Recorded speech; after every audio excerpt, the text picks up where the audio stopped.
Geno and Eric got a show. Talk about the stuff you need to know. Life's a ride, we got no control. Twists and turns gonna take its toll. Okay, hello everyone. This is the Subject That Changes podcast. Welcome back. We hope everyone is nice and warm and cozy under a blanket, perhaps near a fireplace during this winter time. And we are talking about winter films today. Uh, with me, as always, is my good friend, co-host Eric Michaelian. Eric, hello and happy winter to you. Oh, hello and happy winter to you, man. That's very accurate, man. Get a blanket, get some cocoa, and get fucking ready because we're talking about some deep winter movies today. You cannot go wrong with cocoa. And you know what I do with cocoa is I have one of those K-cup Keurig things, and I make my coffee with the Starbucks. Can't go wrong with French roast, and I Hmm. add the hot cocoa to that, so it's hot cocoa with a kick. It's quite good. Oh yeah, I mean caffeine and cocoa, like you will be sugared out and caffeined up for the rest of the fucking day, I would imagine. You'll be a sexual Tyrannosaurus. Isn't that what Jesse Ventura? Jesse Ventura, my man. That's right. We got three movies we're discussing today, and I think people are familiar with at least two of them. We have the classic, the 1982 The Thing from John Carpenter. We have 30 Days of Night with the erection guy, and we have Dead of Winter from 1987, which I feel is a pretty obscure film that not many have seen, but many should see. Don't you agree with me? Oh, Yeah, maybe yeah, not. yeah, yeah, sure. We'll get into that. We'll definitely get into that movie. Definitely. Okay, let's start with 30 Days of Night with Josh Hartnett. Now, Josh Hartnett, they tried to mold him into a star, but it just never was there. What do you think is missing from Josh Hartnett? Why couldn't his launch happen? Because everything he touches seems to have done, average to poorly. Well, I mean, in the late '90s, he was hitting pretty hard. Like he was in the Faculty, for the like pop horror shit. He was in the Virgin Suicides, which is like kind of an artsy Sofia Coppola film. He was in. I think it kind of went away with like 40 Days and 40 Nights. Yes. That movie, and I don't know. Like he's a very talented guy, and I'll be honest with you, like watching this movie, I was like, dude, this guy is so handsome. He's so fucking handsome. Like what the hell? Or maybe he didn't want that fame. He might be too handsome. He might be too handsome. He might be way too handsome. But he's also got like kind of a boyish look to him. So I don't know if that translated well into like, more aged roles. But he's kind of having sort of a renaissance here. He was in Oppenheimer. He just did that movie Trap, which I heard was amazing. Hmm. He was on that. He was on Penny Dreadful, for a long time. So I mean, dude's got chops. So I don't know. Yeah, I don't know either. I watched this film, and he's decent. I mean, but I think what the problem is he came out the same time those like American Pie movies came out, and there was a big crop of guys like Josh Hartnett, and I don't think he stands out among like like his peers. There's as good as he is. There, I feel the X factor is missing. At no point did I say, "Go Josh, go Eben," and why the fuck was his name Eben? Have you ever met a guy named Eben? No, but one of my favorite plays, Desire Under the Elms, the main protagonist is Eben, and I was like, oh, is that a connection? And it turns out that no, it's not. Oh shit. Well, now he's in this film, 30 Days of Night. There, it's based in Alaska, and he has some turmoil with his ex-wife Stella, which is another weird name because Stella is a name that's like from the past. I had an aunt Stella when I was a kid. I don't know too many more Stellas, like of her age. Do you think the person writing this just was terrible with names? What do you think? Actually, now that you're mentioning it, I'm just like Stella. I mean, that's obviously from Streetcar Named Desire. So like maybe this the persons who wrote this just have an affinity for like mid 20th century drama. That's maybe that's what it is. There's Maybe more. that's what it is. There's more things he wrote in here that I wrote down that I thought was interesting. We'll get into, especially when the vampires talk. Mhm. Now, this I think this idea is a great idea. Alaska, they have their long period of night. If you're gonna be a vampire and sun fucks you in the ass, why not go to some place where it's dark all the time? So you got this group of vampires that realize, hey, Alaska is the place to go.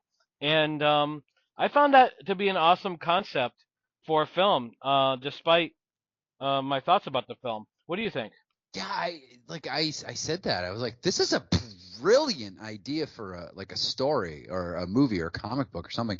Like what a brilliant idea. Like for vampires to go to a place where there is no sunlight, therefore, they're not gonna die of like quote unquote natural causes. So I was just remember thinking like as this movie is sort of winding up, I'm like, yeah, this is a great fucking idea for a vampire movie, certainly. I was excited. I thought it looked cool. And anytime you have the snow coming down, and like we see it here in New England, we get a blizzard, we're stuck at home. That Mhm. there is that whole idea you can't go anywhere, and so to see it here, very cool. And I it just had the look. I love the look initially, and the vampires come into town, and we get the first kill with that old fat guy there, that goes outside to investigate a noise. Now, have you ever had, the fear of a bunch of guys outside your house, wanting to suck you to death? To death? No. I don't think that specific scenario has ever presented itself to me. On Fortunately or unfortunately, however you see that, Gino. I would, I'm kind of on the fence. I would be flattered, Are you but trying to go over the fence to where the guys are sucking you to death? I would go over the fence pole, I suppose. I see. Uh, Yes. Uh-huh. but these, so we get the first look at these vampires, and I have to say, at first I'm like, wow, they look pretty badass. Mhm. But as the film went on, I think they lost their luster. What was your first impression of the vampires? Wipe your fucking mouth. I Uh, I heard that like before. I I I thought they looked pretty cool. I think the teeth, the just like every tooth is like an incisor kind of thing. Yeah. I thought that was a pretty interesting look, although I feel like it kind of detracted a lot from the actors who had to put those things in their mouth. I thought a lot of it was CGI, like the mouth thing. Um, and I thought the head vampire kind of stunk. Like he reminded me of Ray Wise a little bit in the beginning, but Mhm. I just thought that he didn't have like that imposing like feel that a vampire is supposed to have. A vampire is supposed to make you fucking, run away and fucking hide somewhere. This vampire, despite him always having that confused expression, it did, it didn't do anything for me. I wasn't wondering why he was confused. I just thought to myself, this vampire sucks. Yeah, he just looked like some dude. Like he just looked like he's middle management at some large corporation or something like that. He didn't really look special. The dude who plays him is a good actor, but like it just these vampires didn't come across as like anything particularly intimidating. They just look like just like your aunt or like I said, middle management, and except for that one guy that looked like Batista, Yeah, yeah. Are the you talking big about the? bald guy. Oh, I kept calling him the neo-Nazi, because I thought he That's looked fair. like a Nazi. It's one of those skinhead Nazis, not the 1940s, the more Yeah. recent ones. The Now, latest iteration of Nazis. yeah, those guys. So the town kind of gets the idea. Okay, so we got they find the severed head of the old guy that Mhm. they for some reason they put up for display, and now they know they have a problem. They had a scene very reminiscent to Jeepers Creepers with the vampire on top of Josh Hartnett's vehicle. I'll call him Eben's vehicle as he's Mhm. driving. And for a minute there, I'm like, this is pretty cool. But the CGI that they added to that scene completely took it away from me. It looked like a fucking video game. Uh, the CGI in this film I thought was pretty piss poor. I thought so too, especially in conjunction with the shaky cam that just never stopped. It was like the CGI was just it wasn't there, and they were going for this like Jason Bourne kind of almost like raw camera style, but like you just kind of wondered like did the cameraman just like recently quit heavy drinking or something? Because the dude is shaking all over the place. Yeah, and it's quick cuts. Like the edits are so quick. I understand what they're trying to do, but they're not creating any atmosphere whatsoever. This film could have been very atmospheric, and they lost it. Like it was just too quick. It was a music video approach, and it kind of stunk. At least the like I agree the way they shot it, the way they edited it, I was like out of the game on that. And although I did. I'm not sure what language the vampires were speaking, but I was starting to like decipher it because at one point the head vampire grabs the guy inside the house and he says, "Geek, geek, bend over." That's what I heard, and then it was translated to "There is no escape." Now, in my opinion, if you say geek geek bend over, there's no escape. That's scary. That the vampire is gonna bend the guy over and saying, "You're not escaping from me." What language was that? I I believe it was some sort of indigenous language. Like that's what I think I read was it was some form of an indigenous language. Because Oh, I'm not really sure where these vampires are from. You know, like they never really they don't really have a backstory in the movie, so it's hard to tell. They all spoke the same language, but or at least they understood the same language, but yeah, they never really established where these vampires come from, who these vampires are, or like what their backstory is. And I mean, it seems like that would be a pretty cool ass backstory if you ask me. I think yeah, any sort of origin on these guys would have been good. I would have liked even if they came from Denny's, I would have been happy. Show me where the fuck they were. And so now you get another Jeepers Creepers connection. That head vampire uses his long nail to play a vinyl, and then he had like an orgasm during it. Did you notice that? That he was like having this weird facial thing going on, like he was like getting off. Yeah, yeah, and I guess I don't know how vinyl like record players work. Because I was like, can you just put anything sharp on those things and it just plays music? Is that how it works? You know, I have a record player that I love, and but I've never tried that. I've never grown my nails long enough. Maybe I'll do that. But I would assume not, and at least it wouldn't play normally. Yeah, And actually, I yeah. can Well, say nothing normally happens in this movie at all. Like nothing no, normal no. happens. This film is very odd, and one guy I did not like in this film at all was that old cocksucker. The one at the bar at the diner that said, "I gotta go home. I gotta go home," and then he goes to that they hide out in like this attic, and he's fucking it up for everyone there too, saying he needs to go home. Now people wonder why they lock up old people in old age homes. It's because of guys like this. This guy's a pain in the ass. What did you think of that guy and how he was fucking the whole group of people?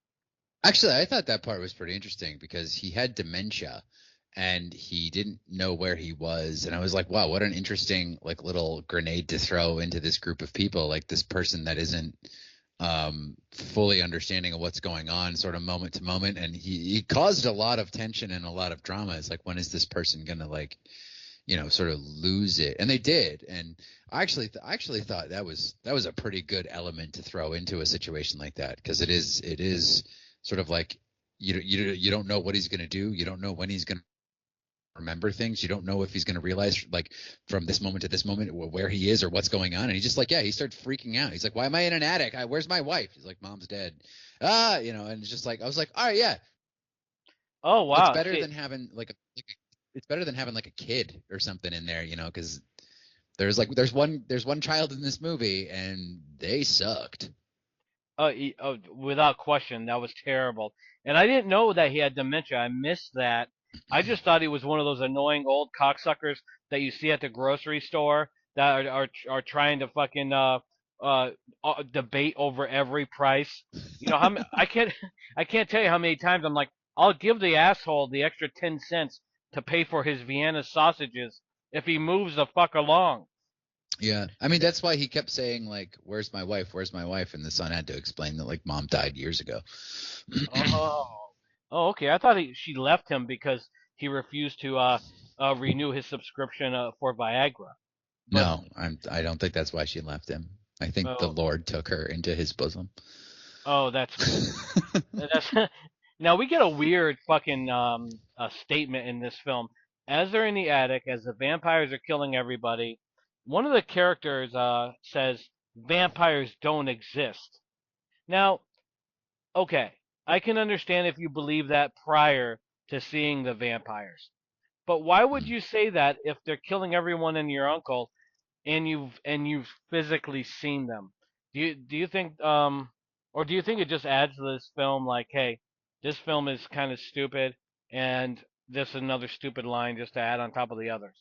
I mean that's kind of a problem in every sort of vampire movie, is if the main characters don't know that what they're facing is vampires, like how do they figure out that they're vampires? You know what I mean? And not just Right. like crazy fucking people, like every vampire movie, with the exception of like a few where the lore of vampires already established, like you have to get them to find out that they're vampires, and that sunlight rules apply and wooden stakes and like all of that. Because I mean, if I just saw a bunch of random people going around killing people, I wouldn't assume vampires right off the bat. Yeah, I think I'd start assuming when I saw them jump from the ground to a second floor building. I would say that guy, either has a pogo stick up his ass or he's a vampire. Um, Could be a parkour person on angel dust for all we know. True, true. And thanks to this film, we don't know a lot. Um, Yeah. So yeah, can we sort of dive into that? yeah, It's like what we said. What a great premise for a vampire movie, but like nothing that happens in this movie makes any fucking sense. Like the vampires come in day one, and yep, then as soon as night falls, they just start killing everybody. They start killing everyone, and it's like, are you gonna save any of them for a couple days? Like, like I mean, yeah, you can freeze your leftovers, obviously, because you're in the fucking basically in the Arctic, yep, and and then like you got these people who are just sort of moving from place to place, hiding out in different places for like 10 days or whatever at a time, and the movie doesn't really address what the vampires are doing in all that time. So like you're just kind of like, are they just sitting around like waiting? There's a few times where they try to like bait people out of hiding space with other people, but like you just like you have no idea what the vampires are doing, and the movie jumps from like day 1 to like day 11, and it literally looks like it's minute to minute, yep, because absolutely. they're everybody's got a little bit of a beard, but like fucking Eben and Stella haven't talked about their relationship. They were trapped for a whole month together in isolated spaces, and not once did their relationship or their relationship issues come up. It's like, what the fuck else are you doing up there? Well, and So like she's a bitch, man. She really put pressure on the poor guy. Eben's the sheriff of the town, and she's up his ass with all these snarky comments. Um, and she's the one that left him. I think he's better off. And I don't argue his decision at the end. I think he wanted just to be gone. Like she was just being a complete asshole to him. Like he's doing everything he can to save the day, and she keeps on saying these comments. Oh, I guess that's why you didn't want to have kids and all this stupid shit. You know what? Is Hit the that why they broke bricks. up? Yeah, apparently that's what it was because she made a comment Uh, that he didn't. Stella says, "Guess it's good you didn't want to have kids, huh?"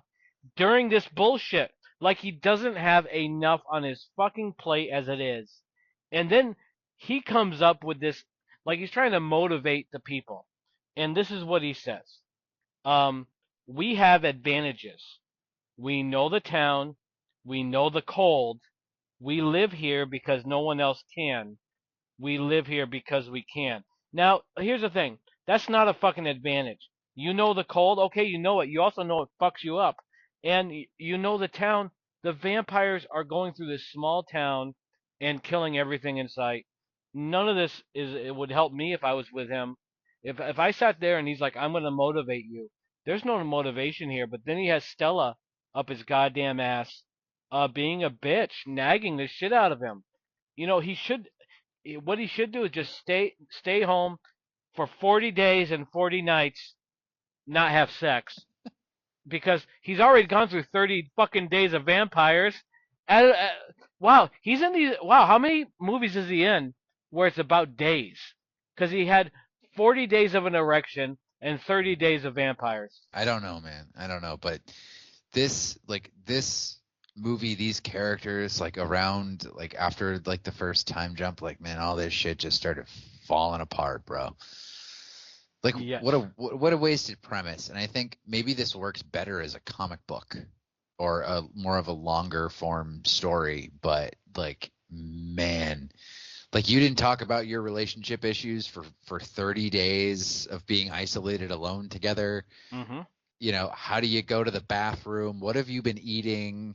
Like I'm like once you start asking your like once you start asking yourself those questions, you're like, oh yeah, okay, this movie's kind of lost me. And like you just start like nitpicking everything. Yep. You know, and you're just like, what are the vampires doing right now? Are they just like walking around or like what are they doing? Then they go to the general store and they just Uh, they're like, that we kid. can, we can get enough food for whatever. And I'm like, okay, Oreos, like grab like some canned goods or something. And also, Yeah. sometimes the vampires could hear them, sometimes they couldn't, sometimes they were yelling, and nothing was heard. It was just really inconsistent what the rules are.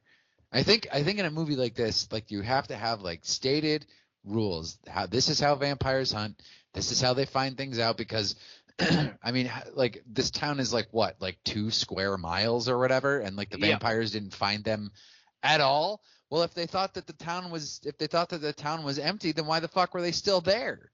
It's like shit like that. You're just like, that's the kind of stuff that kills a movie, and you only notice that stuff when you're bored by the picture. Well, and then you have, like, you brought up the kid actor a little while ago, and so they go into this corner store, and there's a vampire kid. It's probably 8-year-old girl, and this is a thing in horror that horror filmmakers miss. A kid can be scary, but it's not by like you have to put some effort into it. So they got this kid, a vampire, chomping down on this dude, and blood all over her face like the other vampires. And she looks at the group and says, "You want to play with me now?" One, at no point did any of these characters say while they're in that attic, "Hey, I'd like to play with kids." And and so where she got that from, I don't know, but whoever wrote it thought it would Um, be scary. well, the line before that was she was eating somebody, and she says, "I'm tired of playing with this person." And then she Ugh. turns at our intrepid heroes and said, like, "Do you want to play with me now?" And you're just like, "Wow, way to like not stick that landing, Mary Lou Retton." Like, and then they axe her head off, basically, which apparently you could just kill vampires by cutting their heads off. Sure, whatever. Apparently, yeah, because like kind of like the rule book is out the window here. Like you watch a zombie movie, you know, chop off the zombie's head, Mhm. you're good. But these vampires can be killed by like gunshots. They can really be killed by just about anything. So you got the kid, you got the vampire, the lead vampire, just being there, and Eben comes up with the great idea. I could become a vampire by injecting vampire blood into my veins, and then I could beat their ass and end this thing. And it has to be the dumbest fucking idea in any horror film that I've ever seen. And it made no sense that he would automatically be the strongest guy there and kick the fuck out of people. What did you think about this whole idea of the vampire of Eben shooting tainted blood into his vein to become a killer vampire and then kick the fuck out of everybody? I think on a story level that could work, but what happens is he injects it and then he just goes and gets into a fist fight with the lead vampire, and you're like, that's what this is boiled down to, a fist fight. Mm-hmm. Oh, okay. And they're just like, because he's doing it because they got Stella and some girl pinned under a car or something, and they're gonna like set the town on fire, which I'll get to why that's a problem later. But like he injects him and then he goes out and just starts fist fighting the lead vampire, and like everybody's okay with this, I guess. Because they don't gang up on him, they don't do anything, they just sort of like, they let the lethal weapon ending play out as it is. Yeah, and I like, how cool would it have been though? How cool would it have been if the lead vampire hasn't spoken English this whole time and just goes, "You want the shot at the title?" well, he did speak English once. um, where the woman that was bait had said something like "Please God," and he said, "No God." Now, which makes sense because to beat a vampire, you need to shove a cross up their ass, and so he wanted to convince her that there was no God. So it made sense, but he did speak English there, but that was it. That might be all he had outside Yeah. of perhaps, "Hey, you want a shot at the title, big boy?" Um, now one thing, now this is, if I was a survivor, this actually seemed like a decent thing. So Eben looks back at the crowd and says, "Take care of Stella for me." Holy shit! Yes, sir. Like that seems like a good deal. He's gonna kill himself, and then his hot wife is now back on the market. And on top of that, you can tell her, "Hey, I'm here for your ex who got fucked up and killed. I'm doing what you wanted me to do, so let's go grab a drink." That's wonderful. That's selfish of Eben, don't you think? I think she might need some time to sort herself out before she gets into another serious relationship, Gino.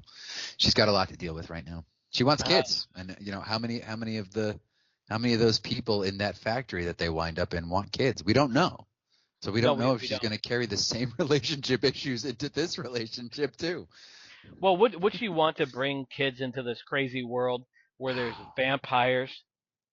And terrible acting from children. Yeah, you're right. You're right. I see you. Well, speaking of terrible acting, okay, so here is the dumbest part of the film that they did save for last.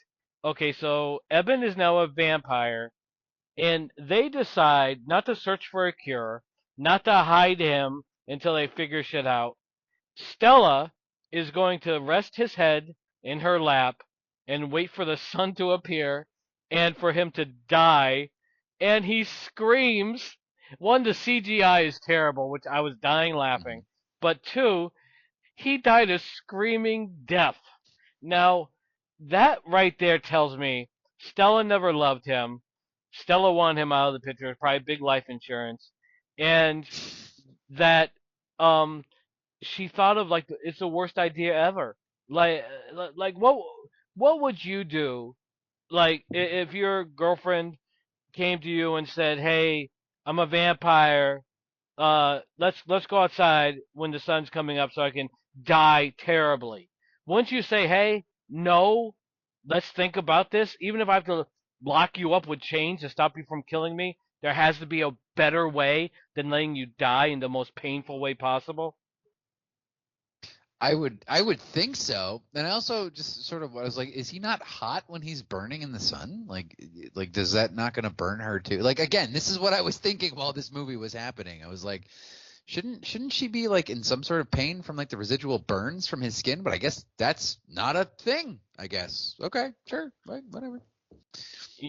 Good point, because his head was right in her crotch, and if you got a fucking burning fucking embers in your crotch, that's not a good thing. And Mm. she should have been screaming too, "Oh my hot pussy," or something like that.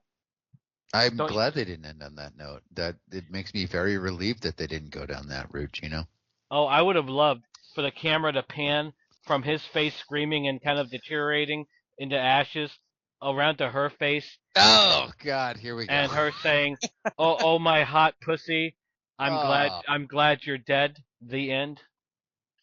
See, and let's but I'm talk about what's awesome about this movie. okay.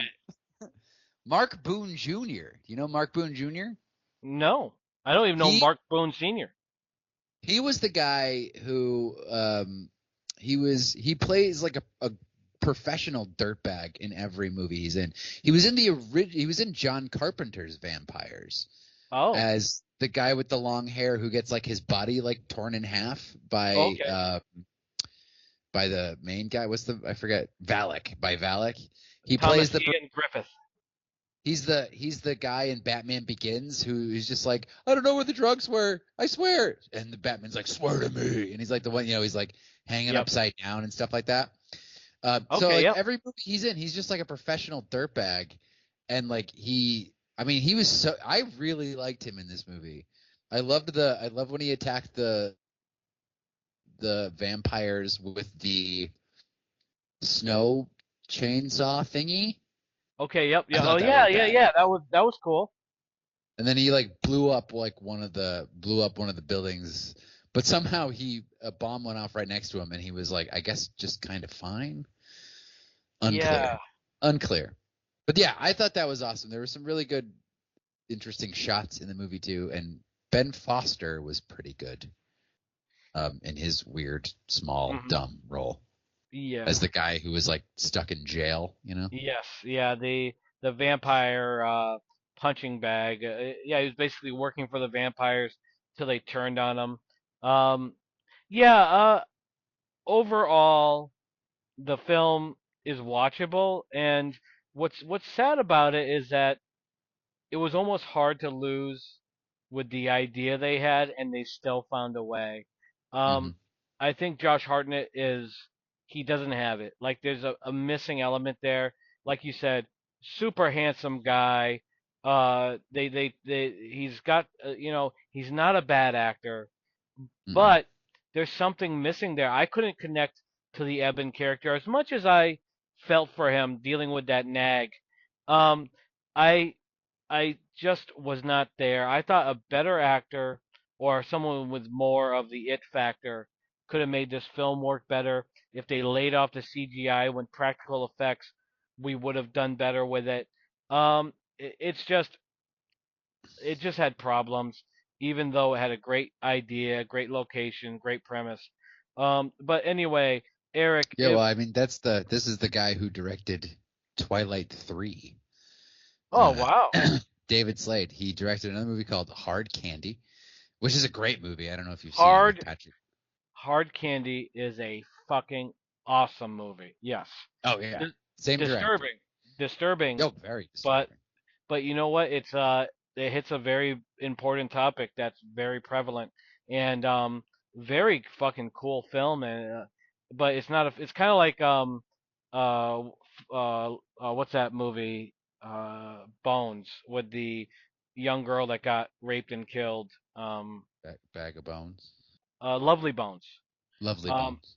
well, it's kind of like Lovely Bones. I think the movie is tremendous, but I have a hard time rewatching it because Hmm. it's one of those films like you have to go for a walk after you watched it. Yeah, Um, it's definitely a very disturbing film, but amazing performances by Patrick Wilson and Elliot Page. he was way better in that than he was in the Ninja Turtles. That's for sure. Um, now, if what would you say to the vampire fan, the guy who jerks off to a Vampirella comic book. Not necessarily. I just knew a guy that did. But I the wouldn't say vampire. anything to him. I can tell you that right now. I'm not his friend anymore after that. You don't do that, Well, and you don't did he brag do about it in it. front of you? No, no, but he gave me the play-by-play. No, Oh, thank God. but yeah, a sick man, a sick man. But outside of that man there, who may not take your advice unless you're dressed like Vampirella. But what would you tell the vampire fan out there that loves vampire movies and wants a good one? Is this worth their time? Is the love of vampires enough here for them to enjoy this film? If you don't love, if you love traditional vampire lore and stakes through the heart and garlic and crosses and stuff like that, I would say this movie is probably not for you. But I would say if kind of in for like an interesting sort of not great but somewhat offbeat vampire story, it's pretty good. Josh Hartnett, I would say, is actually very good in this movie for what he's given. But for me, no, no. Um, I don't think I'll watch this again. But if you want something different, I would say, yeah, certainly. Gino, what would you say is your final verdict on 30 Days of Night? I think it's worth a watch. It's worth a watch. And not only for vampire fans, but for horror fans under these conditions. Like, it's not a good movie. Uh, but I think this is the sort of movie that would be a lot of fun if there's a blizzard outside your house and you shut off all the lights and you watch this film while and try to put yourself there. I think Mhm. it's worth a watch there. Kind of like whenever I watch whenever there's some big like storm or something, I watch A Perfect Storm because it's kind of like Mhm. immerses you more into the film. So I would say yes on that.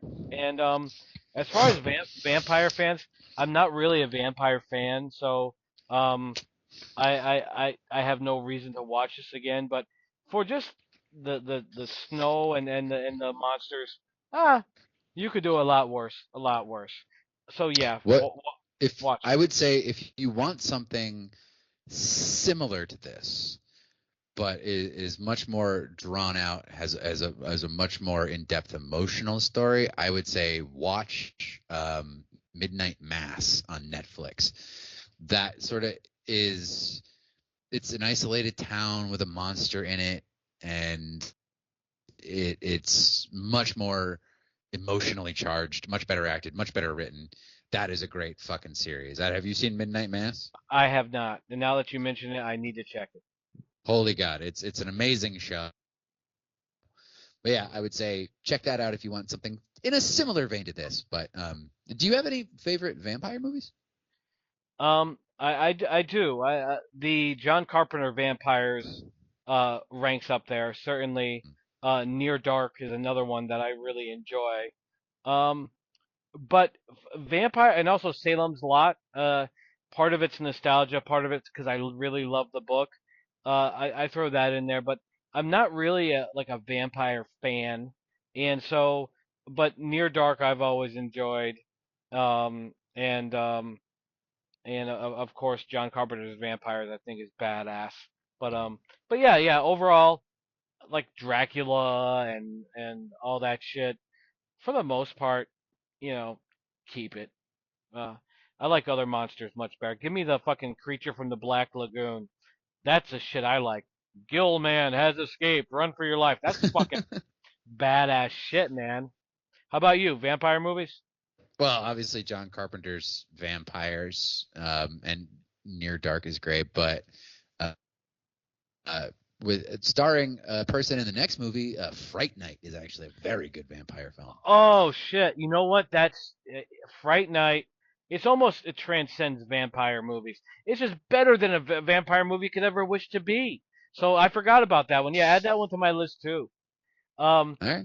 And yeah, nice play over to Dead of Winter, 1987 film with Mary Steenburgen, Bergen, Virgin. Bergen, from Step Brothers, if I'm not mistaken. Um, and Yeah. yeah, I like her. And you know what? Even though she was a little bit thin, I thought she looked pretty good. And with that curly '80s hair, I didn't mind that. What do you think? You think she looks pretty good? I've always thought Mary Steenburgen was like tremendously hot, but not in this way the movie portrays her in this. She has more of a, like a older woman in the suburbs kind of like, like that kind of thing. This I don't think was really for her. But I mean, like you said, Dead of Winter '87. Arthur Penn actually directed this. He directed Bonnie and Clyde, Missouri Breaks, Night Moves with Gene Oh, Hackman. Did you ever see Night Moves? I've not, but I've there's a song "Night Moves" by Bob Seger that he was working on the night moves according to the song. Oh yeah, well, so was Gene Hackman. Go figure. It's a good little Yeah, murder mystery. yeah, hard to lose with Gene Hackman. Gene Hackman's the man. Yeah. So a woman goes to a train station, gets a key, she gets a bag of cash, she takes it to her car, and in the backseat of her car, somebody murders her and cuts off her finger, and then cut to this this vixen, as you have called her. Mary Steenburgen is an actress Yes, who gets an unusual audition from Roddy McDowall, who is fucking great. He's so good in I love him. almost everything he's in. What do you think? What do you know Roddy McDowall from? Roddy McDowell, uh, Planet of the Apes, Poseidon Adventure, obviously Fright Night. The thing about Roddy McDowell is he is so likable.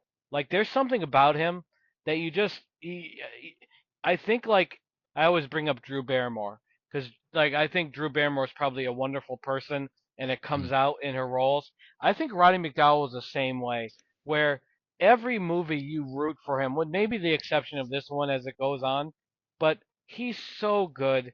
He was great, obviously Planet of the Apes, and in he died too soon in Poseidon Adventure. Um, just a wonderful actor and super likable, and obviously Fright Night is where I think a lot of horror fans would know him from. Killer, uh, killer role as a vampire slayer in that. So yeah, I mm. was Roddy McDowell sells this film very well, and like you said, he gives her name is Katie in the film. She is a actress. She is dating a guy named Rob, who is a photographer, as far as I know. And Played by the father from Boy Meets World. yeah, and you know, when I saw him, I automatically thought about John Hurd from Chud. There was some, I'm like, this guy looks like him, sounds like him, and he's a photographer. That's a Chud thing, man. And but Katie ends up going for an audition, and this actually, I think this film, whether it knew it or not, is touching on a topic that's very like common, where how many times do actors or actresses go for something on good faith and it leads to them getting involved in something scummy or something that's a lie. And so I think this film Yep. kind of put it out there, and it was pretty honest, or even if it didn't know it, because I've been duped by bullshit, and from a director standpoint, and I've talked to many actors that have gone through some, not, maybe not similar stuff, but similar stuff initially, to where they're promised a certain amount of money, they're promised a certain amount of distribution, and it's all bullshit. So, what did Mhm. you think as an actor of this situation, and have you encountered things like that before? Um, I've definitely been stiffed on pay, Hmm. which I mean, you're basically powerless in those situations because you're just like, am I going to track this guy down over like, like $200, Yeah. Yeah, I've certainly, and this is really stupid. I mean, I've gone to locations where I'm like, it was like an industrial, like abandoned industrial park, and Hmm. like I was just driving around like looking for the set, And I was like, what the fuck? I'm going to get fucking murdered here. I mean, it turned out to be like a legitimate job, and I got like, I did the work and I got paid for it, but I was like, thank God I'm like, you know, like a 6 foot tall, like guy. Cause like, otherwise, I mean, I would have taken off in a heartbeat if I was like small or for like a woman, you know? Yeah, oh, yeah. Like that, it's terrifying out there because a lot of times you're walking in blind into situations you don't know, you've never been there, you don't know these people, but like you're trying to make that dream work. But you know, yeah, I mean it's so easy to take advantage of actors because you know they want to work, they want that recognition. We need money, and Yep. it sucks. It sucks.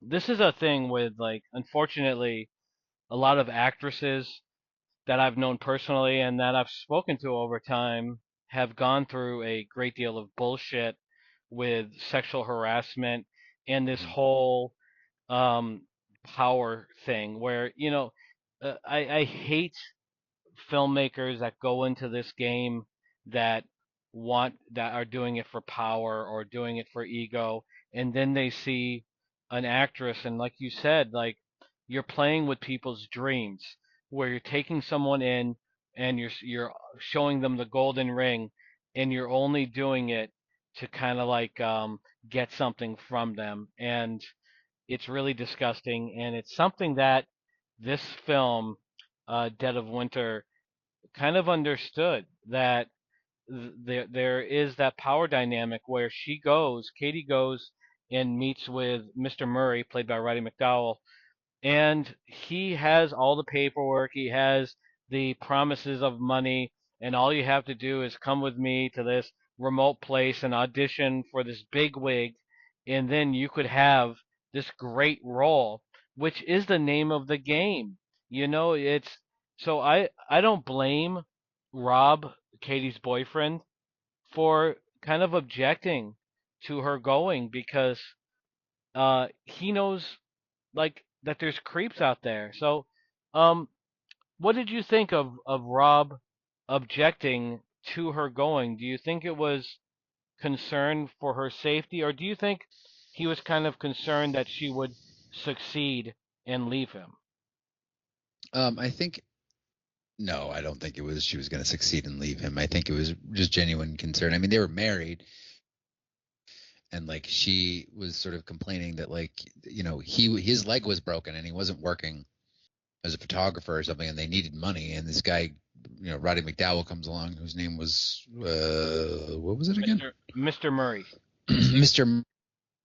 Murray says, hey, you know, you can make just come up here, we'll pay you $3,000, which I love this stuff. So like $3,000 in 1987 equals $8,256 in today's money. And then he said, if you get the part and you do the work, you'll get $9,000, which is $24,769. So altogether, she would have gotten $33,000 to do this movie. They say that the movie is replacing an actor who had a nervous breakdown. Yes. And so so there's all these unknowns, and it's a really strange situation. So I think he had every right to be suspicious of this. I mean, he takes pictures of Roddy McDowell before they leave, even though it doesn't, like, in the end, it doesn't really matter. So yeah, she goes up to this. She goes up to they get gas. Now, with every $10 purchase at this gas station, you get a free goldfish. Yeah, that was kind of strange. Have you ever gotten live animals because you filled up with gas at a filling station, Gino? No, but I've had suspicions the guy I was driving with might be hiding a gerbil. Is that the same? No, because you know it's not because you bought the gas at Cumberland Farms. Where was that? No, never mind. I don't want to know. So yeah, it wasn't. It was Cumberland Farms. You had it right. Oh man, I'm really good at this. I love Cumberland Farms. Free gerbils for everybody. So they go up to this guy, Dr. Joe Lewis's house, who's just a doctor. Yeah. and they make her cut her hair so she Yep. looks more like the woman who was murdered in the beginning. Yep. Because she becomes a dead ringer for the other woman, and they make her audition with this scene on tape, and then they go through the whole thing. They change her look, and then she finds out that like the phones aren't working, and that the car won't start, and that she's kind of stuck in this place. Yes. And at what point, Geno, would you start becoming suspicious about this situation? And at what point would you nope your way out of there? Because, I mean, granted, there is a big snowstorm happening outside, but all of this stuff is just sheer happenstance. She even finds her driver's license burned in the fireplace. Like, what would be your limit? The minute I saw the guy in the wheelchair, because every villain in film is in if you're in a wheelchair and you're in a horror film, you're a bad guy, unless you're in the Friday the 13th. How dare you throw Mark down those stairs, Geno? Well, that was, realistically, Jason probably knew the score. If you're in a wheelchair, it's a horror film, you're going to be a villain. He got him out of the equation. In this film, Dr. Lewis is this old guy who, he has like a German accent? Was that what it was? An Austrian accent? I think it was like Swedish or Norwegian. Oh, so I was close. Some Scandinavian country, yeah. One of those. He sounded like that's your typical, like, not in and of itself, but when you mix it with a wheelchair and a mansion, that's evil. And so if I was to walk in and saw a guy in a wheelchair with a Austrian or Scandinavian accent and wanted me to do things, I would say, hey, have the Planet of the Apes dude take me home. I'm done. So, but she doesn't. Katie stays, and like you said, she tries to use a phone, doesn't work. They try to use the car, it doesn't work. And then she systematically finds out that the phone's not plugged in, the car obviously works and they fucked with it, and they burnt all of her IDs. So there's something brewing here. Dr. Lewis, we find out that Mr. Murray was Dr. Lewis's patient, and I got the inkling that Murray and Lewis were romantic. Did you think so? No, I kind of felt like Murray was like a Renfield character, where he just sort of Lewis had a sort of psychological power over, because Lewis tells us that he is a psychiatrist and that Mr. Murray used to be his patient. Yeah. So I assume there's some sort of power dynamic going on where he has control of him and is just sort of willing him to do things. I mean, for a guy who's studied in the art of psychology, he certainly can't hide his desire to murder Mary Steenburgen very well. Because as soon as she walks in, he's chomping at the bit, just being like, yeah, check out my piano. Look at my stuffed polar bears. Yeah. And there's little things in this film that I noticed that I'm sure you have it as well. Lewis is a fraud, because at one point he tells Katie that the piano was owned by such and such, and they were killed the day they got the piano. And then later on, he tells the cop.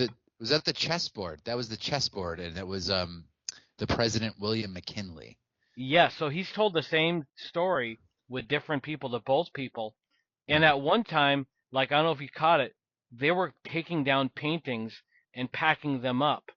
So I started to think that maybe Lewis, that isn't his house, like he rented it and he dolled it up to make it look like his house.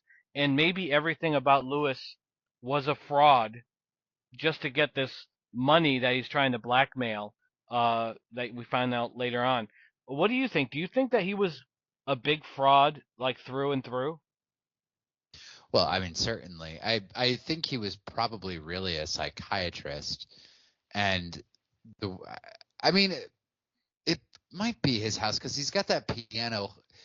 God, I don't even know how to explain this. He has an automatic piano in his house that plays music whenever his heart rate goes up. Yeah, yeah, And I'm like, that I don't know that like someone who didn't live there would have something like that. But also, he also has this like huge mansion that has 2 stories that he doesn't go up because he's in a wheelchair. And it's like, well, if you're that, you wouldn't like put one of those like chair stair things like they had in Gremlins, remember? Like you yeah, oh wouldn't yeah. put one of those in there. Like you just don't go upstairs at all. But we find out later the reason he doesn't go upstairs is because of plot reasons. So I guess I can't really fault them for that. Now, one of the things that I like, Roddy McDowell, I think makes this movie. I love his character. When he goes to Katie and he said, "Dr. Lewis really likes you," and she says, "I think he likes you too. Really likes you too," and his whole demeanor changes and he goes, "You really think so?" Like he Mm, so badly wants the approval of yes. Dr. Lewis, and that leads him to basically do his bidding. And Roddy McDowell, who is so likable, he turns very sinister in this movie, and I loved seeing that side of him where like she realizes something's going wrong. She sees the phone. She sees her driver's license burnt up in the fireplace. She makes a run for it, and she kind of falls up a hill right to the foot of Roddy McDowell. And I'm like, he was so sinister there that he turned from like the nicest guy in the world to scary. What an actor Roddy McDowell is to pull off this kind of role. He really knew how to play it and shift gears. Yeah, I actually thought he was very good in this sort of dual role because Roddy McDowell always comes across as very, very pleasant, very well. I mean, at least in the movies I've seen him in, like this and Fright Night and Class of 1984. Well, maybe not Class of 1984. He was kind of like really pissed off in that movie. But Yeah, oh I yeah. mean, he came across like a nice guy to like the other teacher there. But he's got this dark side to him that like he can kind of pull out. And I think he's very good. I also think he's a very underrated actor too.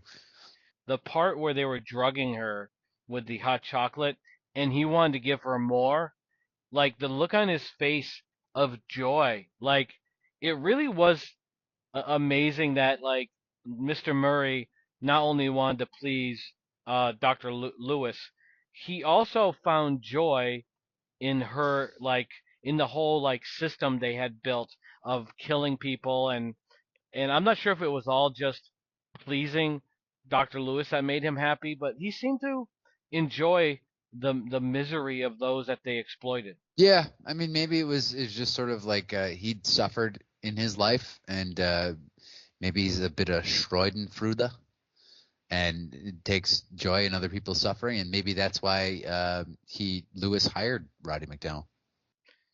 Yeah, I think you're right. I think like Dr. Lewis, he picked the person because if he's a psychiatrist, obviously he has a ton of patience and finally found one that was weak that would do his bidding. Because what can Mhm. he do? He's in a wheelchair, so he needs someone like Mr. Murray. What did you think of the blackmail storyline? Did you think that it took away from it being a horror film?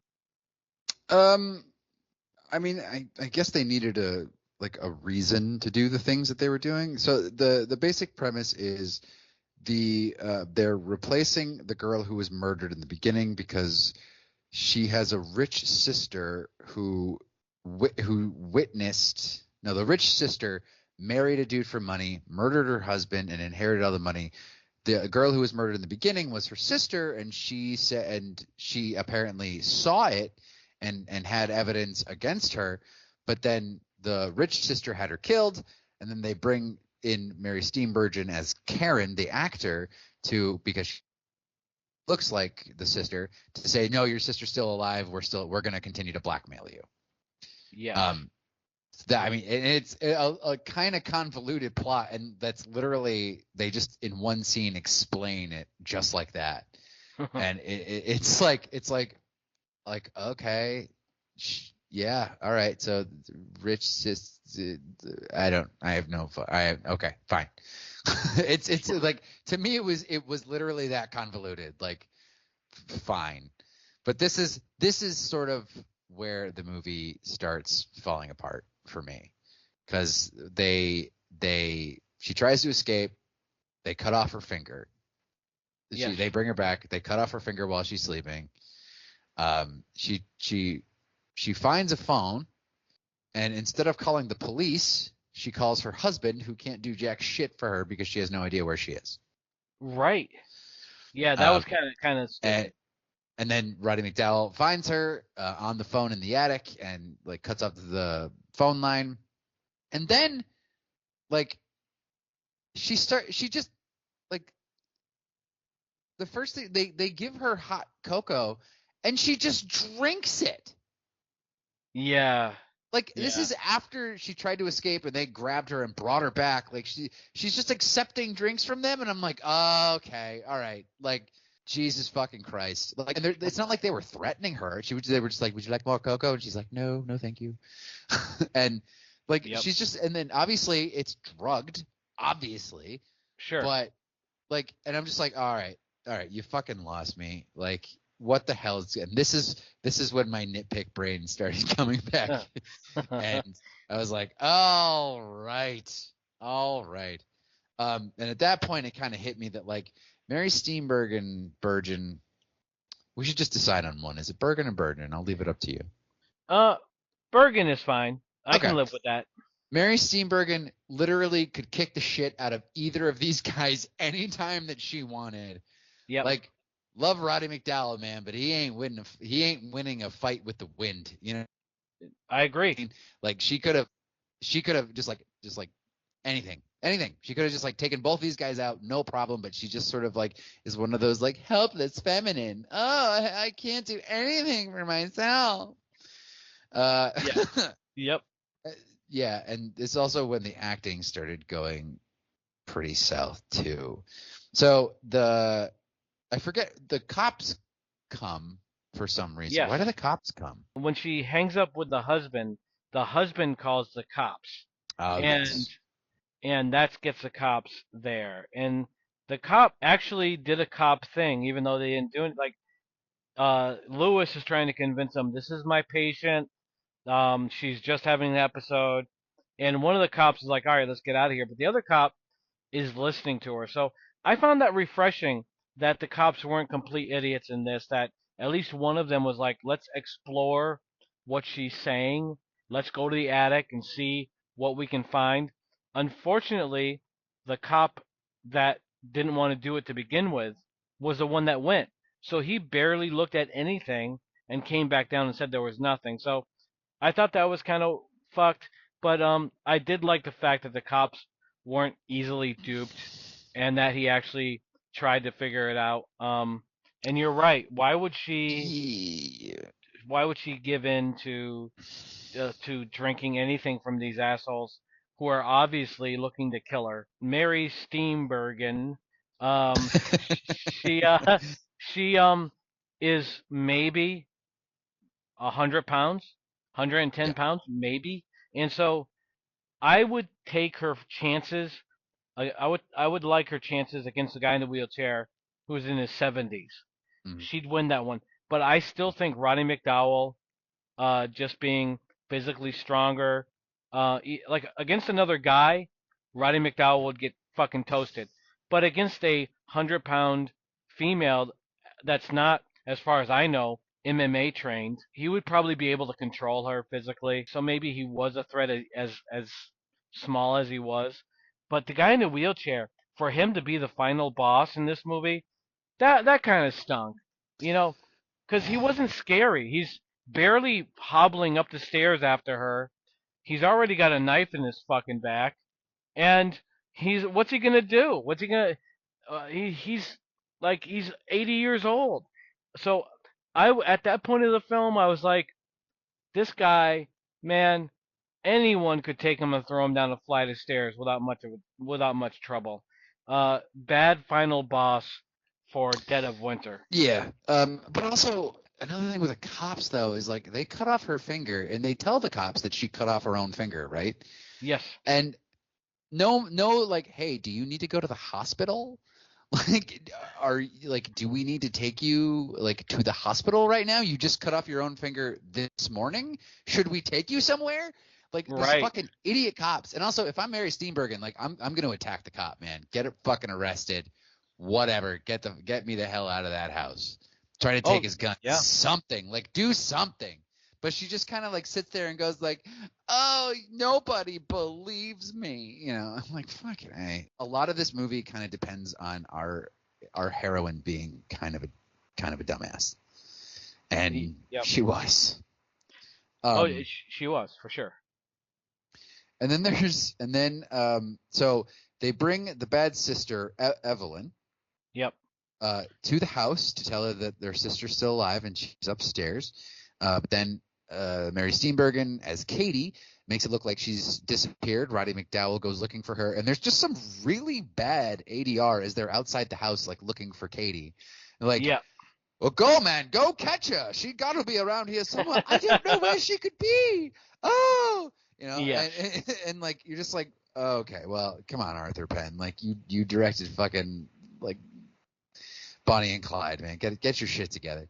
So then Katie meets up with Evelyn. She tries to convince Evelyn that she's not actually her sister, but then she sees that her finger is removed. They get into a bit of a fight where Evelyn tries to stab Katie, but she holds her off with like a fire poker or something. Yeah, it was something like that. Mary Steenburgen looks at the knife like the knife just told her it loved her, because she just has this like weird euphoric expression on her face as Katie, just like So then they fall to the ground. The guys come back in, and purportedly Evelyn is saying like, "Oh, my she's not here. Oh, I don't believe you. I'm leaving or whatever." Oh yeah. But then it's like, at what point do you just go like, "I'm leaving. I'm just getting out of the house now," as Evelyn? Like, also, if they're all just sitting around, just like grab her fucking car keys and get out of the fucking house. You don't have to dress up as her. Go. Yeah, and on top of that, like, okay, if you know somebody and they find someone that kind of looks like somebody like that person and they bring them around you, you may say, "Hey, they resemble my friend," but that's not fucking him. Like, Yeah. how could the sister not know that she was being duped? Because she saw the video, and the video, as much as she may kind of look like her, you have to be able to tell the difference. Like, I got buddies that are twins. I can tell them apart, even though they kind of look Yeah. like each other. Okay. So, Yeah. but okay, I do want to give props though. You don't see this very often. When Lewis dies, he steps in a bear trap with a knife in his back, which was amazing. Not overkill at all, in my opinion. I loved it. But he did a scream where no noise came out. Where I does that happen? Like, if you stepped in a bear trap, Eric, I would assume you'd be screaming fucking so loud, like the birds would fly out of the trees and shit. Um, did you like the fact that they went that direction? Hey, let's have them do a silent scream, because in the '70s, the silent scream was popular. The entire like third act of this movie is just terrible. I'm sorry, man. I'm sorry. Like, okay. because everything leading up to that was also terrible. Oh god. Hold on. Okay, so Roddy McDowall figures out that she's not Evelyn. She stabs Roddy McDowall in the fucking throat. Yep. And then the man in the wheelchair starts chasing her around the house, and she gets so terrified by by this man in the wheelchair that she goes upstairs where the man in the wheelchair can't get her, not out of the house, up the stairs. And the guy hooks his cane into the stairs and starts ever so slowly making his way up the stairs. And Katie's just like, oh no, and it's just like, wow, you literally could just tap him, and this dude's taking a tumble for the ages. But no, big time. she's terrified of this man who's moving at a tortoise pace, following her around, just saying things like, "I'm gonna get you, Katie," and then he he she's still afraid, doesn't climb out a window, doesn't go back downstairs, whatever. She goes up to the attic for some reason, where they find the the dead body of the of the previous Mary Steenburgen. Yep. He thinks it's Katie. He hits her with that. She stabs him in the back. That doesn't kill him. She lures him to the bear trap because he says he's a hunter. Yep. That puts him down. Yeah, well, it was, I think, a combination of things, and I think you're dismissing something here that's important. Okay, What? so so Lewis Yeah, was introduced to her as like a big time producer. sure. Okay, so she had it stuck in her head that he was powerful. That Uh-huh. you add the mansion to that. That's Uh-huh. more power. So picture this. Steven Spielberg was chasing you up the stairs. Let's say he was wheelchair bound, Mm-hmm. found his way out. In your head, wouldn't you say, "Oh fuck, this is billionaire Steven Spielberg chasing me up the stairs out of his wheelchair"? Wouldn't that kind of like maybe psychologically fuck you into fighting back? Because I think she was afraid of the power that she couldn't get out of her head that this guy is the guy in her field that could make her dreams come true, and she ran from that.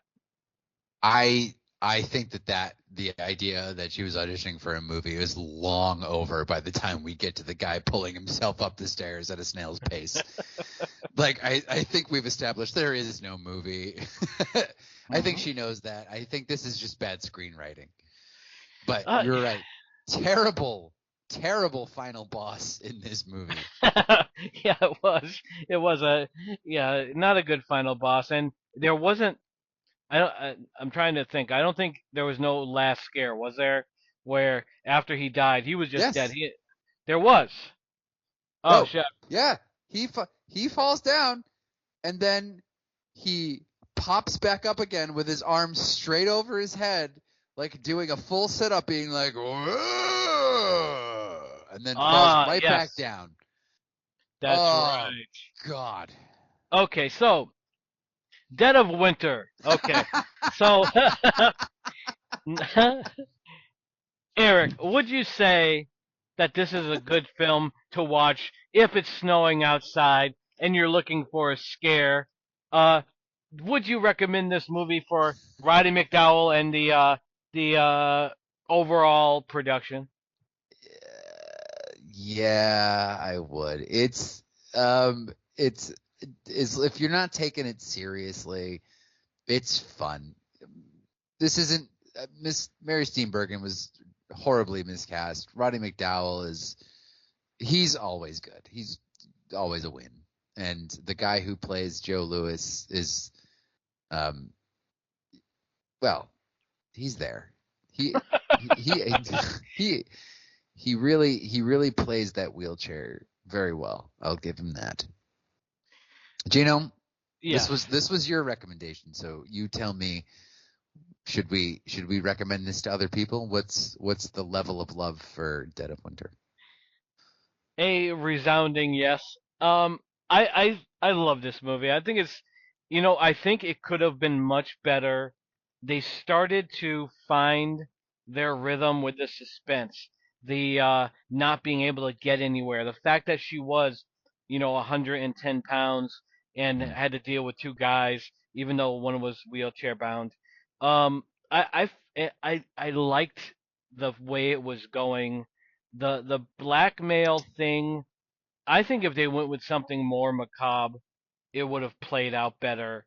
Anything would have worked. That they are whatever looking for a sex slave, or not that I'd want a sex slave movie, but anything that is not blackmail. Like blackmail and horror, Yeah. it's a hard balance, and it kind of took away. I didn't think it was terrible. It wasn't great, but if they went darker, it would have been better. But overall, for Roddy McDowell, I thought Mary Steenburgen did a very good job. I liked her. I didn't like her curly hair in the beginning, but I didn't like the He-Man haircut she had afterwards either. Um, but I like this film, and I did like the evil guy in the wheelchair, Lewis. I thought he did a pretty good job, and anytime, like I said, you get a guy with an accent, you put him in a wheelchair, you give him a mansion, you got a good movie. So if you subscribe to that idea like I do, watch this movie. Watch it especially if it's snowing outside. I think you'll have a good time. Hmm. Now, Eric, this is the part of the show where we talk about your 2 minute movie review. Oh, You're not just set to 2 minutes. You got more than that if you need. Uh, we always enjoy these, Eric. What do you got for us on this episode? I watched a fascinating movie. It's called Night Bitch, Oh, starring Amy Adams. It's about a woman who has a stay-at-home mom. She is basically with her 2 to 3 year old, and she starts showing symptoms of becoming a dog. oh, Um, yes, uh, but it's not a horror movie. It's part drama. It's part some. I mean, the trailers made it look like a comedy, but it's not really a comedy. It's sort of about a woman who's trying to figure out her identity other than just being a mother, and sort of getting in touch with that primal nature that she had when she was, before she was married, before she had kids, before she had all these things tying her down. She was an artist, and this whole thing is like her sort of like reclaiming that sense of who she is as a person before she got into the whole family life, and how she's sorting all that out. It's Amy Adams is fucking amazing in this movie. She's just captivating from start to finish. She I don't know. I can't think of anything she's been in very recently, but this was such a great movie, such a new, subtle, nuanced performance. It was like she was like doing acting surgery with how subtle some of the things she was doing was. I highly recommend this. It's part feminist treatise, but also part just like figuring out who you are as you get older, and dealing with the choices that we make and the consequences of those choices, and some of those choices having lifelong implications, and just sort of figuring out who you are. And I thought Amy Adams was great. The script was very good. I highly recommend it. well, Amy Adams is awesome, so I'm not surprised that she's performing well. I think, I always bring up Drew Barrymore, and I'll keep on bringing up Drew Barrymore because I think Amy Adams kind of has the same thing where this whole, like, I think people show themselves through their art, and when you watch Amy, you want to root for her. There's something about her where you want to root for her. So the role in this film you speak of seems to kind of jive with who she is and the way she approaches art.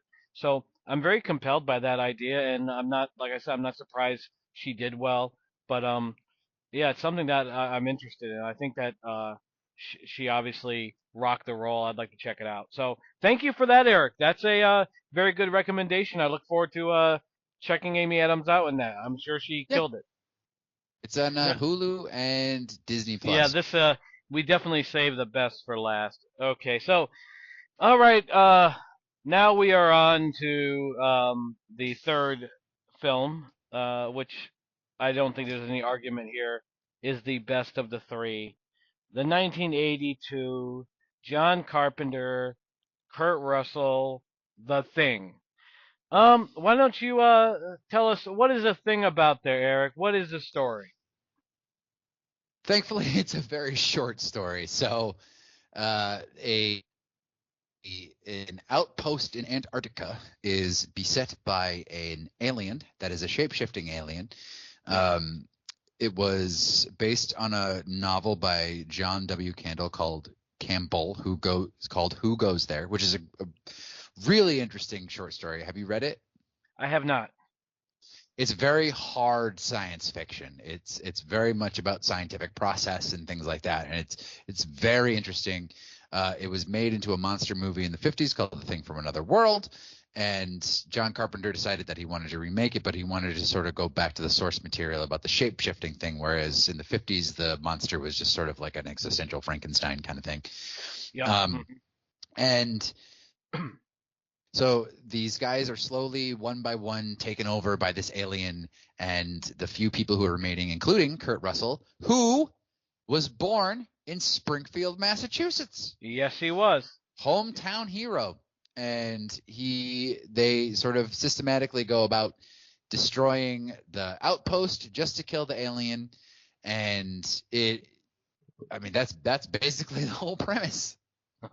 I mean, if you don't know the movie by now, I mean, go see this movie. It is fucking phenomenal. Well, and not appreciated in its day, because apparently it came out 2 weeks after E.T. and people just were not in the mood for hostile alien forces at that time. No, yeah, I had read that E.T. had basically just squashed it, and that people were looking for happier stuff because the economy sucked and people were having a bad time and didn't want it to basically be multiplied by seeing a horror film doesn't have a happy ending so much. And watching this movie, I was like, there is no doubt at all that John Carpenter is into the same shit I'm into. The You look at, like, he brings up Antarctica, where the story, like, this is stuff that you'll have to research, Eric. I know this may be new to you, that the Nazis set up a base there, that there was alien artifacts there, that Buzz Aldrin went there and found the pyramid and said it was the hell on earth on Twitter. That's verified. But the fact that alien shapeshifters are in Antarctica in this film, I said, holy shit. You add that to They Live with the subliminal advertising and the fucking elite monsters that run this world, that tells me that John Carpenter and I are on the same page, and keep fighting the good fight, man. But okay, that's that. Now, I think also you could just basically say that John Carpenter hated Ronald Reagan. yeah, well, that's what he said. That's what he said. But if you watch They Live, it's like there's a lot there that's beyond capitalism or the 80s Republican push. I think it was easier to exist in the industry if you kept it more mainstream. This is my reflection on capitalism, rather than there's an elite group of scumbags that are using subliminal advertising and using control to basically own the world.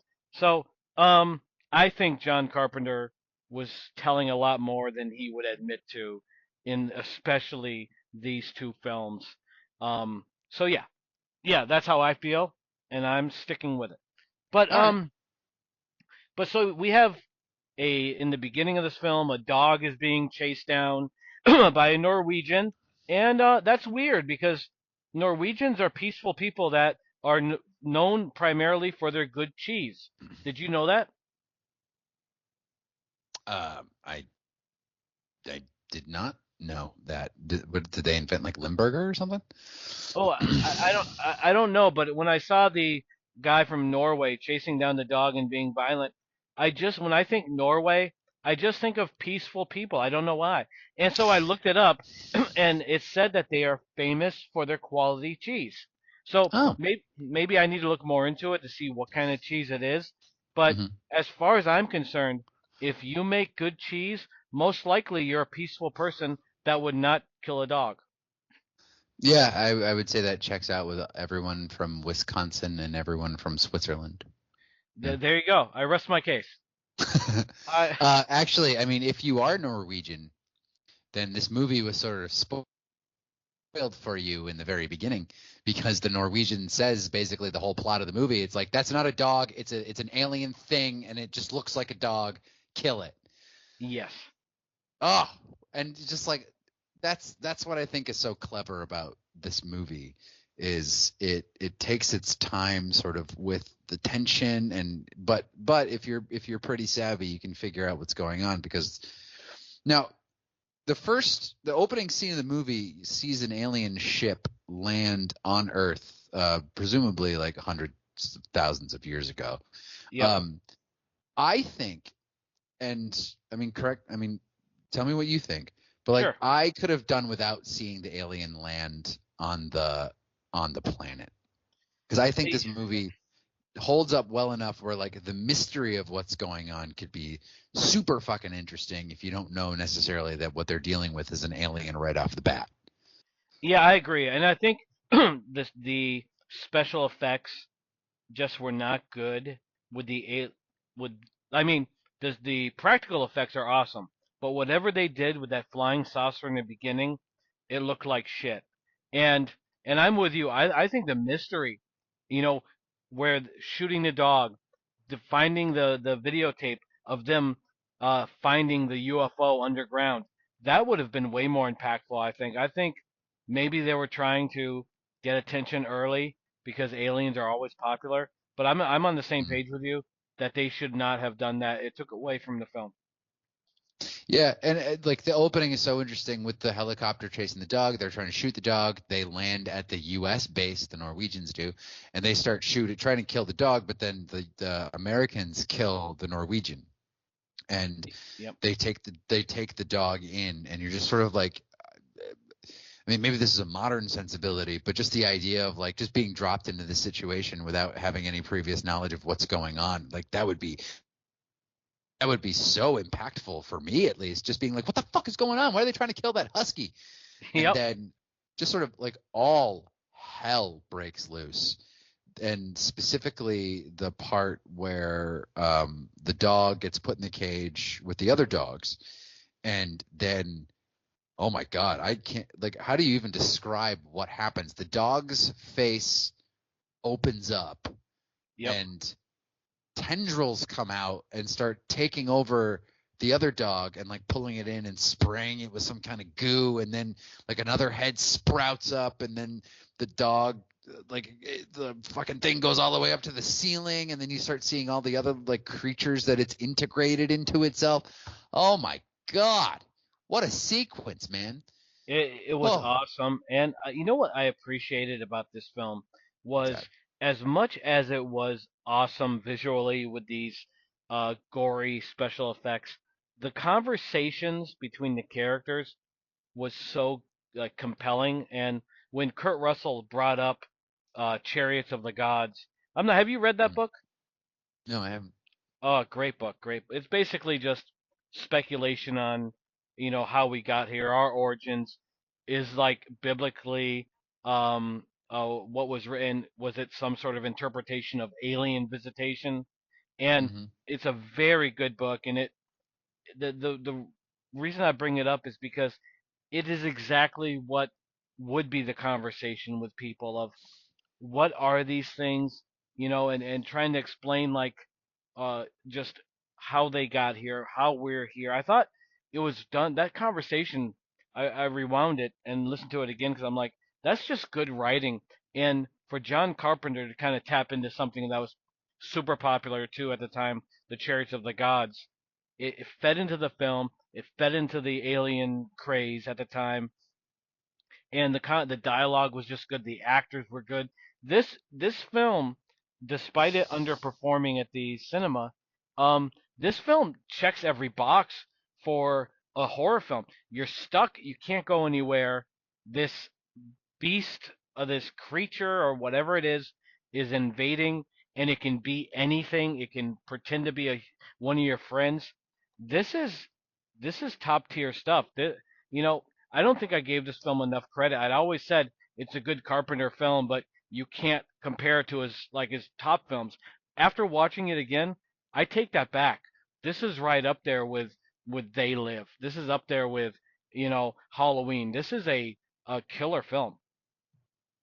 Yeah, and he plays with what he can. He plays his cards pretty close to the vest, because there's a lot of sort of unanswered anomalies in this film that are fascinating. Like, for instance, the dog sort of walks into this room where you can see someone's shadow on the wall, and you don't know who it is. And Carpenter did this intentionally, where he put an actor in there who isn't in the cast, and it's just like, this is just some anonymous shadow, but you see the outline of the person, but it matches nobody in the movie, and it's like John Carpenter's just fucking with you, you know? Like, he's just like, yep, this is the, and it's like there you see people in huge parkas running hither and yon, and you don't know who it is. They never answers the question of who it is, and you just like it's just this uncertainty, this like ill at ease feeling that this movie gives you, because you're starting to become paranoid just like everybody else, and you start suspecting everyone just like everyone else, even though you're pretty sure McGahee, the Kurt Russell in this movie, isn't an alien. You're never 100% sure. Yes. And that's what I think Carpenter is doing. It's very immersive in that they draw you in with the characters and the background and the scenery and all this jazz, and he makes you as a viewer unsure of what you sort of believe what's going on. And he's sort of a master at milking tension and putting characters in situations they don't fully understand. Oh yeah. They don't know what to do. And especially when shit gets really crazy, like, you have no idea what would you do? What would you do in that scenario? I have no idea. I was listening to this when I watched it this time. I was listening to the director's commentary, and John Carpenter said, like, he goes, we all want to think that we would be the hero that stands up and, like, you know, does the right thing and takes control and takes the lead. He goes, but me personally, I would be crying on the ground, kicking my heels. And I was like, yeah, probably. I have no idea what the fuck I would do in that situation. Oh, especially a situation like that. He makes it as unbelievable as it is.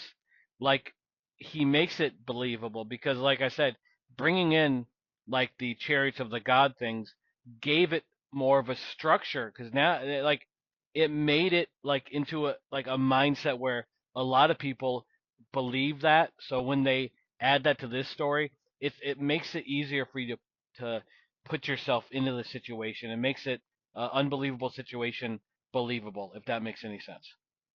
Absolutely. And then when you're sort of in that state of tension, that's when Carpenter hits you with something wild. So one of the characters has a heart condition, and he has basically a heart attack during all of this.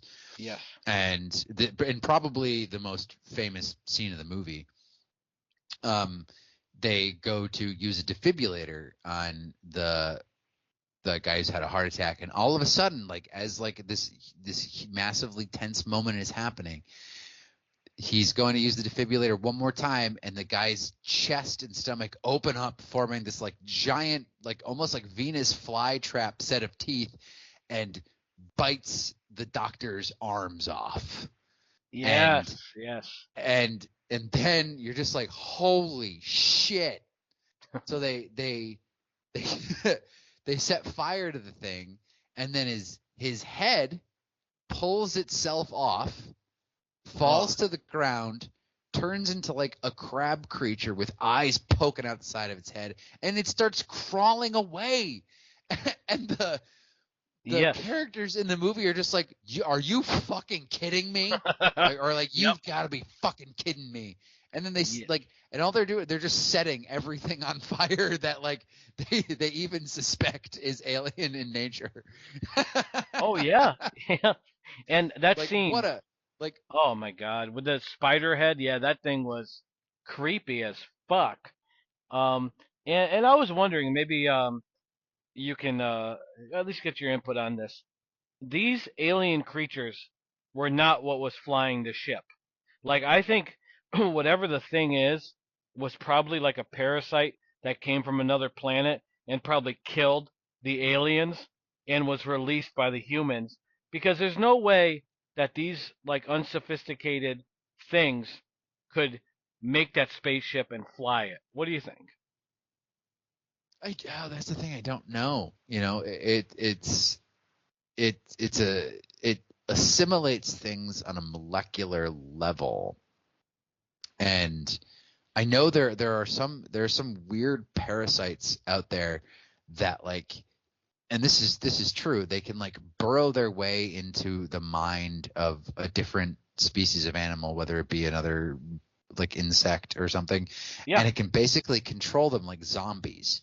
yeah, oh yeah. And so maybe it is some sort of virus or bacteria that burrowed its way into another alien species brain and just like had it fly over. I don't know, but that's another wonderful thing about the John Carpenter movies is like you are just unsure of what's going on as the people in the movie are. And Yep. that is, I think, such unique filmmaking. But also, I can also see where a lot of people wouldn't like that. Like they don't like that sort of uncertain narrative, you know? I think that Like it's awesome because you can, if you have the viewer walking away and thinking of different reasons why the film ended that way, or just different scenarios. If they're dissecting the film, then the filmmaker did their job. Like I go back to Blair Witch, where the ending of the Blair Witch was such like a discussion topic for me and my friends.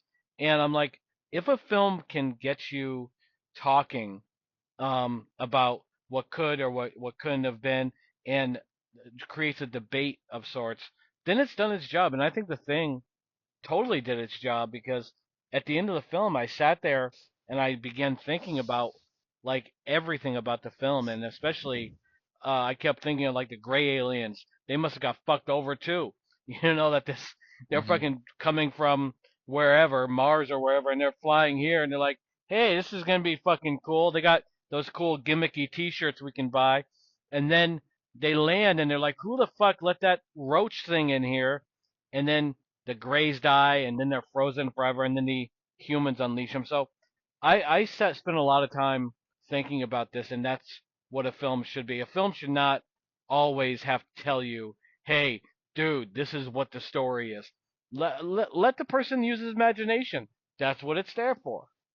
absolutely. And I think John Carpenter um, is way ahead of his time sort of in this era. And I know he was very appreciated in the 80s, but like sort of what he was doing and on the level that he was doing it, like I don't think he was appreciated as much then as he is now as just sort of like this really amazing director. Like you talked about They Live. I mean, he's bringing up socioeconomic issues that we're still experiencing today, sort of the erasure of like homeless people and the impoverished communities and stuff.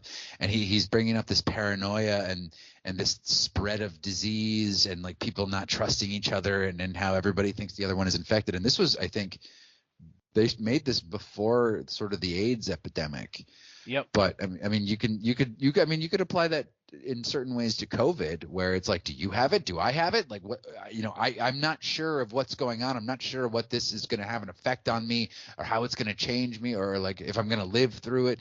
Like there's John Carpenter at this time is firing on so many cylinders that like I think people are just within the past couple of decades are starting to appreciate like the sort of mastery he had at storytelling and filmmaking. Mastery is the proper word because you're right, and the COVID is a good example. I went to the grocery store during the height of the COVID, and certain people with breathing problems were Mhm. allowed not to wear masks. And this one older guy was walking around not wearing a mask, and watching people freak out and make comments. I'm like, this is chaos.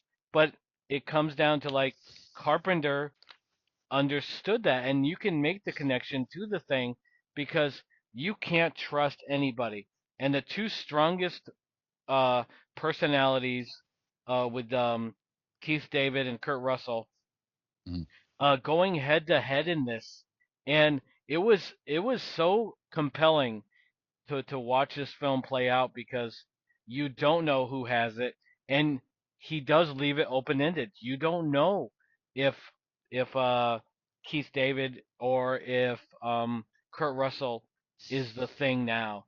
Hmm. What it's Carpenter knows how to tell a story, knows how to get fuck with people, and you see it in Halloween, you see it here, you see it in They Live. You walk away with a conversation to be had with somebody else because it strikes you. Just like when I brought up earlier about They Live being about the elite scum, the Bohemian Grove, Bilderberg Group, all that stuff. You and I Aiming to could get yourself killed, brother. you and I. Well, look at They Live when Buck Flower says you don't get it. They run the whole show. There's no countries anymore. Fucking right. Exactly. So this is a conversation we could have all about the goddamn Illuminati, baby. Let's have it. And but the point Let's is, have it not in this podcast. yeah, not we're already running late. But um, Carpenter is a masterful writer, a great storyteller, and he hits to the core. Even watch The Fog. The Fog is another movie that's kind of like this, where you're trapped and this force is coming your way, and you feel this fucking just bad feeling from start to finish.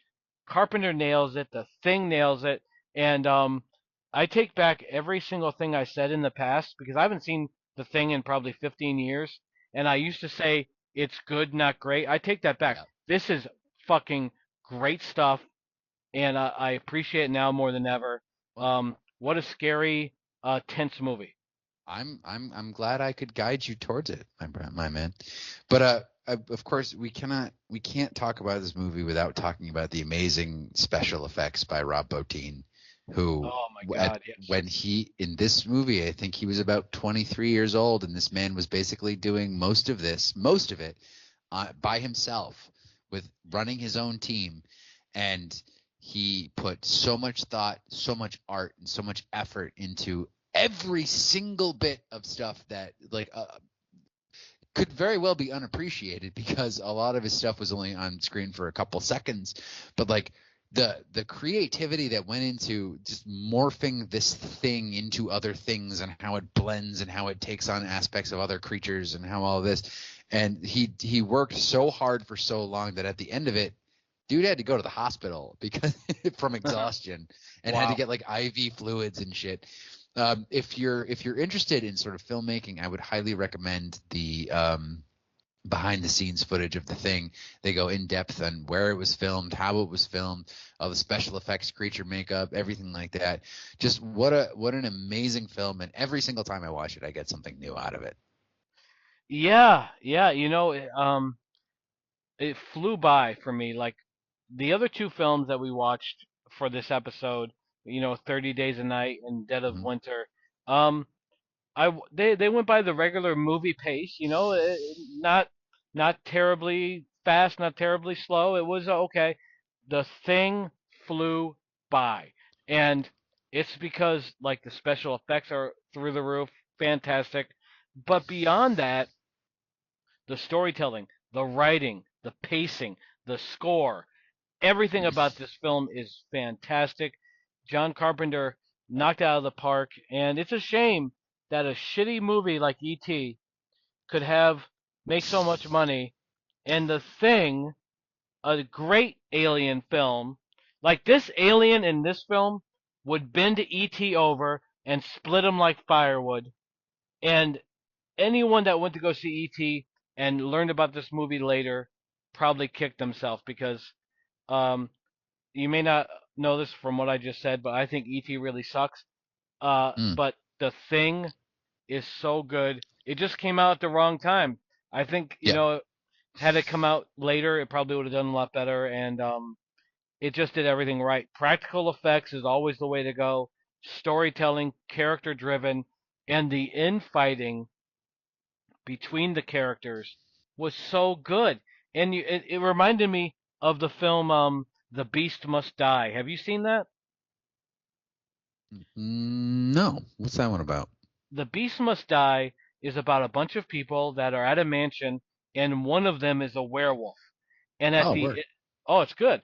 And at the end of the film, they take a 30-second werewolf break for you to get your thoughts together and predict who's the werewolf. It's a lot of fun. and Yeah. they're like, "Oh, are you ready for the werewolf break?" I'm like, "Yes, I'm ready for it." Um, Good stuff. But this film, unbelievable winner, and so to close it out, I suppose, Eric. Um, when Yeah. you look at the three films that we've looked at, The Thing, 30 Days of Night, and Dead of Winter, I think we know what number one is. What would you put at if they said to you, "Hey, I got time for two movies. I I have The Thing is one of them I'm gonna watch for sure, no doubt. But then I have 30 Days of Night and Dead of Winter looking me in the face. Which other one should I watch either before or after it?" I'm gonna have to go with 30 Days of Night on that one, homie. Sorry. I know you like Dead of Winter, but 30 Days of Night at least had that, you know, like some pretty decent action at times, and Yeah, was a very interesting premise. I think Dead of Winter, while had a very good lead in for a premise, you know, like woman dressed like Carmen Sandiego going to a train station, find a bunch of cash.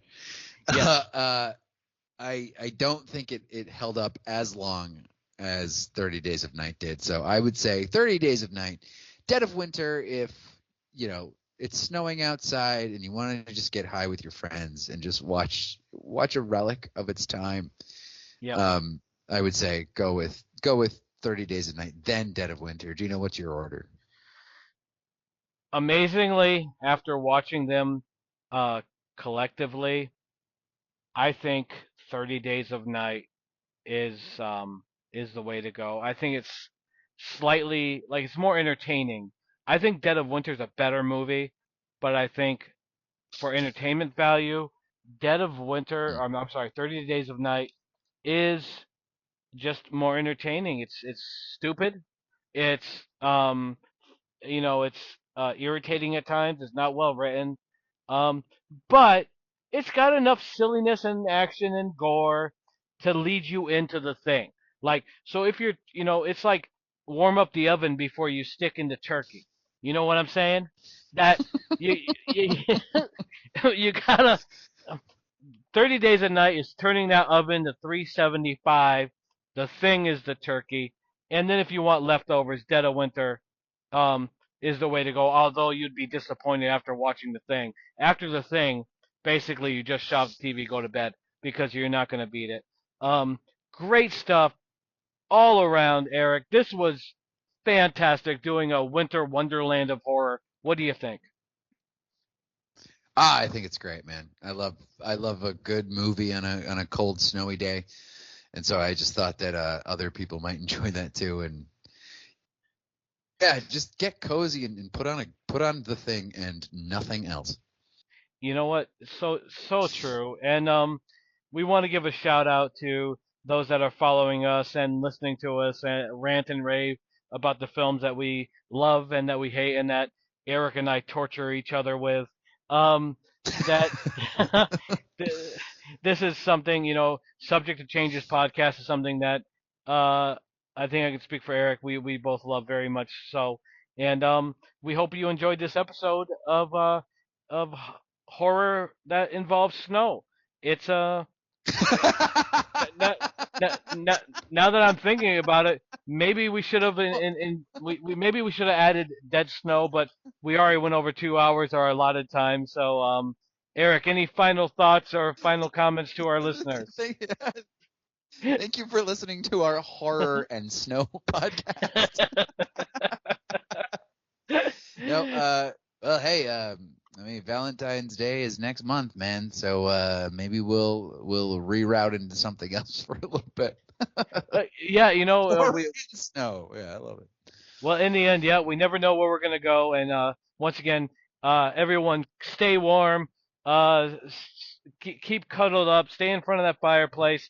Drink your hot cocoa, and we will see you next time. Much love to our listeners. Thank you. Subject to changes, nothing stays the same. Life keeps spinning in this endless game.